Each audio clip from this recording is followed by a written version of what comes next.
नमस्कार दोस्तों।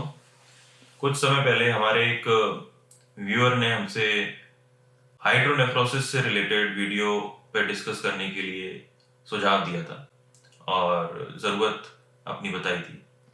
हाइड्रोनेफ्रोसिस एक बहुत ही कॉम्प्लिकेटेड सा टर्म लगता है बट बहुत ही सिंपल सी चीज़ है, यानी कि किडनी के अंदर जो यूरिन बनता है उसका कहीं भी रुक जाने की वजह से जो स्वेलिंग आती है उसको हम हाइड्रोनेफ्रोसिस कहते हैं। इसी तरीके से हाइड्रोयूरेटर होता है जिसमें कि यूरेटर तक सूजन आ जाती है और यह चीज हाइड्रोयूरेट्रोनेफ्रोसिस कहलाती है। ये सूजन क्यों आती है, किन किन लोगों में आ सकती है, कैसे एज ग्रुप में आ सकती है, किन बीमारियों से हो सकती है, इसका क्या ट्रीटमेंट हो सकता है, इस सभी चीजों के बारे में इस वीडियो में हम डिस्कस करेंगे। मैं डॉक्टर चिराग गुप्ता, यूरोएंड्रोलॉजिस्ट, जयपुर में प्रैक्टिस करता हूं और आज आपसे हाइड्रोनेफ्रोसिस के बारे में कुछ सरल बातें करूंगा।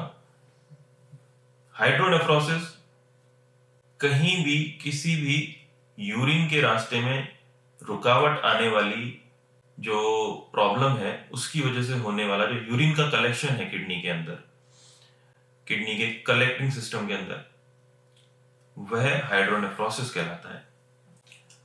आप एक तरीके से किडनी को मानिए कि एक प्रोडक्शन फैक्ट्री है और एक ट्रांसपोर्ट सिस्टम है। जो प्रोडक्शन फैक्ट्री है वह तो किडनी का टिश्यू है, जो गुदा है वो है, पेरेन्काइमा है, और उसके आगे उसका ट्रांसपोर्ट सिस्टम है जिसमें कि एक पाइप की तरह चैनल होता है। अगर चैनल में कहीं भी कोई रुकावट आ जाती है, जैसे कि कंजेनाइटल प्रॉब्लम्स जिसमें बनावटी खराबी है, बनावटी ही जो चैनल है वो ब्लॉक है, उसकी वजह से हाइड्रोनेफ्रोसिस हो सकता है।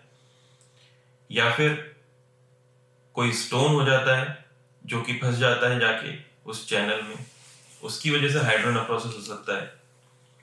या इसके भी आगे चलें तो अगर कभी कोई प्रोस्टेट या यूरिथ्रल स्ट्रक्चर, यानी कि प्रोस्टेट एनलार्ज हो जाता है या फिर यूरिथ्रा की जो नैरोइंग हो जाती है, स्ट्रक्चर बन जाता है, उसकी वजह से अगर यूरिन रुक रहा है तो वो भी हाइड्रोनेफ्रोसिस करा देता है। इस हाइड्रोनेफ्रोसिस से क्या क्या प्रॉब्लम्स हो सकती हैं? देखिए, जब भी हाइड्रोनेफ्रोसिस या हाइड्रोयूरेट्रोनेफ्रोसिस होता है तो जो किडनी है उस पे प्रेशर आता है, वहां पे यूरिन लंबे समय तक रुका रहता है। इस वजह से जो किडनी का फंक्शन है वो कम हो जाता है। जो पेरेन्काइमा है, जो उसका टिश्यू है, उस पे प्रेशर आता है तो उसका डिजेनरेशन यानी कि वो खत्म होता रहता है और उसकी जो थिकनेस है वो कम हो जाती है, यानी पेरेन्काइमल थिकनेस कम हो जाती है। इसका मतलब है जो प्रोडक्शन फैक्ट्री है वो धीरे धीरे कमजोर होती चली जाती है। प्लस जो इसका इफेक्ट बॉडी के ऊपर आता है, उसमें एक तो बॉडी का क्रिएटिनिन, अगर दोनों ही किडनी में परेशानी है तो बॉडी के अंदर जो सीरम क्रिएटिनिन एक केमिकल है, इसका मतलब ये होता है जो केमिकल्स होते हैं बॉडी के अंदर जिसको कि एक्सक्रीट करना होता है, उनमें से एक केमिकल है सीरम क्रिएटिनिन। सीरम क्रिएटिनिन की मात्रा बढ़ जाती है। इसके अलावा और कई सारे केमिकल्स जो कि बॉडी से एक्सक्रीट होने होते हैं किडनी के द्वारा, उन सभी की मात्रा बढ़ जाती है। एक तरीके से हम ये कहते हैं कि जो बॉडी के अंदर संतुलन होता है जो कि बना के किडनी रखती है वो भी खराब हो जाता है, जिसको कि हम सीरम क्रिएटिनिन से नापते हैं। इसके साथ जो यूरिन है, वहां पे जो कलेक्टेड यूरिन है वो भी इन्फेक्टेड होने लगता है। देखिए, आप इस चीज को इस तरीके से समझिए कि अगर एक नदी है जो कि बह रही है और कंटिन्यूअसली फ्लोइंग है, तो उस स्थिति में वहां इन्फेक्शन यानी कि गंदगी होने के चांसेस बहुत ही कम रहते हैं इन कंपैरिजन टू अगर कोई एक तालाब है जिसमें कि काफी समय से यूरिन या पानी रुका हुआ है, उसमें इन्फेक्शन होने के या कीड़े लगने के चांसेस ज्यादा हो जाते हैं। सिमिलरली अगर कोई किडनी में हाइड्रोनेफ्रोसिस हो रहा है किसी रुकावट की वजह से, उसमें भी जो इन्फेक्शन है उसके होने के चांसेस ज्यादा रहते हैं क्योंकि वहां पे वो यूरिन फ्लोइंग नहीं है, वहां पे रुका हुआ है। तो जो ये यूरिन इन्फेक्शन है इससे किडनी का इन्फेक्शन हो सकता है, फीवर आ सकता है और किडनी फेल होने के चांसेस हो सकते हैं। तो हाइड्रोनेफ्रोसिस एक बहुत ही इंपॉर्टेंट सिनेरियो है जिसके कि बहुत सारे एप्लीकेशंस हैं और इसको हमें बहुत ही गंभीरता से लेना चाहिए अगर ये मॉडरेट टू सीवियर या ग्रॉस टाइप का रहता है।